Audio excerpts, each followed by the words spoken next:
Bonjour, bonsoir les amis, j'espère que vous allez bien. Quelques mots sur la nouvelle lune en Balance. Le 2 octobre 2024, la nouvelle lune se formera à 20h49 heure de Paris à 10 degrés 04 dans le signe de la Balance. Et elle sera accompagnée d'une éclipse solaire. Cette éclipse est la 18e éclipse annulaire de soleil du 21e siècle et la seconde éclipse de l'année 2024. Elle sera visible principalement dans l'hémisphère sud. Une éclipse a une influence jusqu'à la prochaine, soit durant un semestre, alors qu'une simple lunaison est active d'une nouvelle lune à l'autre, soit environ un mois. La dernière éclipse solaire a eu lieu le 8 avril 2024. Alors, je mets le lien du podcast de cette lunaison en bélier, ainsi que le lien du transit du soleil dans le signe de la balance en 2024 dans ma description. Et si vous le souhaitez, merci de vos likes et de vos partages pour un meilleur référencement dans ce monde virtuel. Et la prochaine éclipse solaire se déroulera le 29 mars 2025, donc dans 6 mois, dans le signe du Bélier. Alors cette nouvelle lune en balance est dans un signe d'air, l'air, principe humide et chaud, correspondant aux Gémeaux pour les contacts spontanés, à la Balance pour les contacts choisis et au Verseau les contacts élargis. Il est l'élément de la communication, des échanges, du courant qui passe.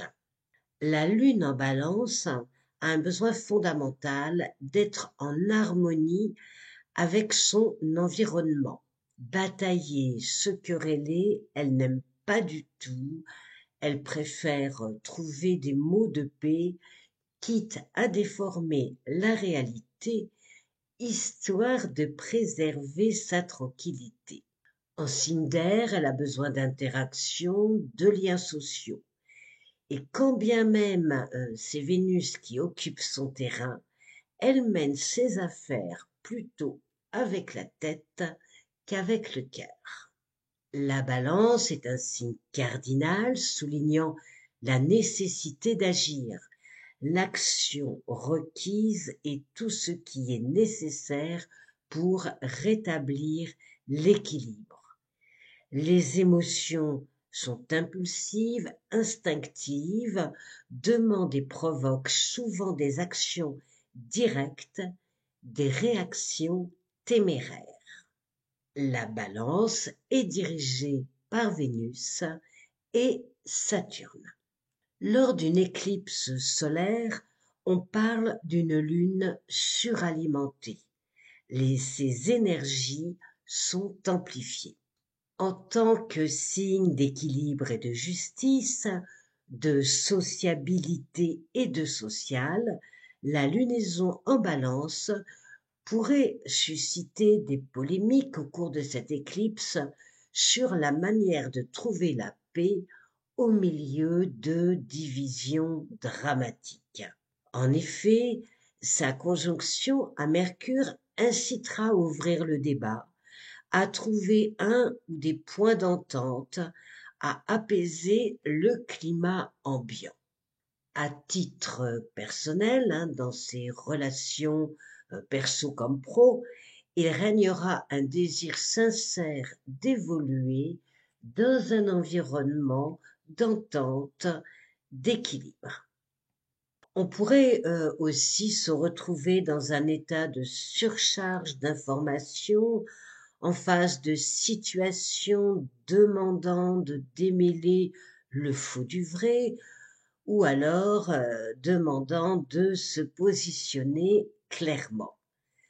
Et comme la balance n'aime pas faire les vagues, ça peut s'avérer compliqué parfois de s'affirmer.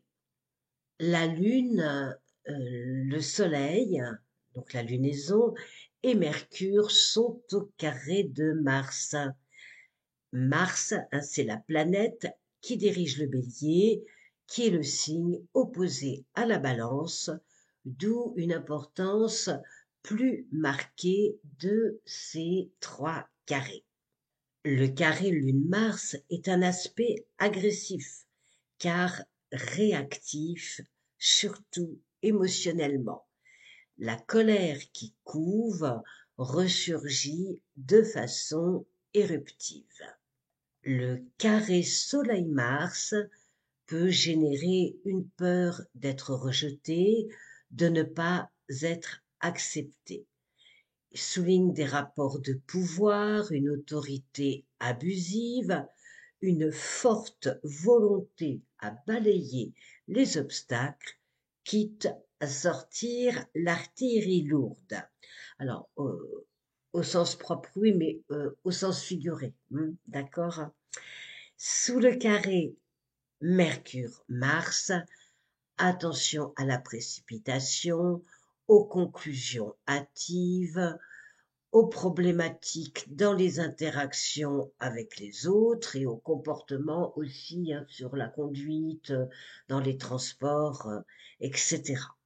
Le sesqui carré de la lunaison et de Mercure à Uranus, bon, c'est des aspects mineurs, mais ces deux sesqui carrés n'aideront franchement pas à la stabilité émotionnelle. Ce trio sera au semi-sextile de Vénus, aspect mineur, mais qui ne manquera pas de piquant dans les relations. Justement, Vénus, la planète de la Balance, hébergeant la lunaison, est en ce moment chez son voisin le Scorpion. Dans ce signe, elle est en exil par rapport à son domicile diurne du Taureau. Placée ici, c'est une Vénus fidèle, dévouée, attentionnée, mais aussi pot de colle et possessive. Pas de demi-mesure, tout est intense dans les sentiments comme dans les émotions. Son trigone à Saturne est un gage de stabilité. Son trigone à Mars est propice aux relations, aux projets, à l'amour, aux réconciliations. Saturne, le second régent de la Balance, a toujours les pieds dans l'eau, dans le signe des Poissons. Il n'est guère efficace pour contrer les doutes de la Balance et n'est pas en mesure de lui apporter la stabilité dont elle a tant besoin. Un besoin accru par la nouvelle lune et l'éclipse solaire. Côté plus, Saturne est au trigone de Vénus et Mars, favorisant les relations affectives et les ambitions.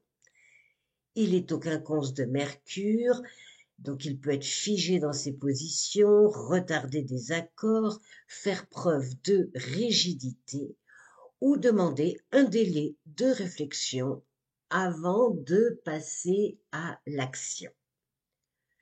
Côté moins, Saturne est au semi-carré de Pluton. Bon, d'accord, c'est un aspect mineur, mais enfin bon, pour moi, il n'y a rien de mineur lorsqu'il s'agit de Pluton et de Saturne. Les deux ensemble signalent de la dureté, du combat, de la frustration, des limitations, une difficulté à discerner les bonnes décisions à prendre. C'est un aspect général, mondial. Il peut néanmoins demander une vigilance particulière aux natifs ayant une planète positionnée à 29 degrés du Capricorne ou une planète à 15-14 degrés dans le signe des Poissons. Donc, pas question de s'emballer, de faire des choix à l'emporte-pièce, de s'énerver.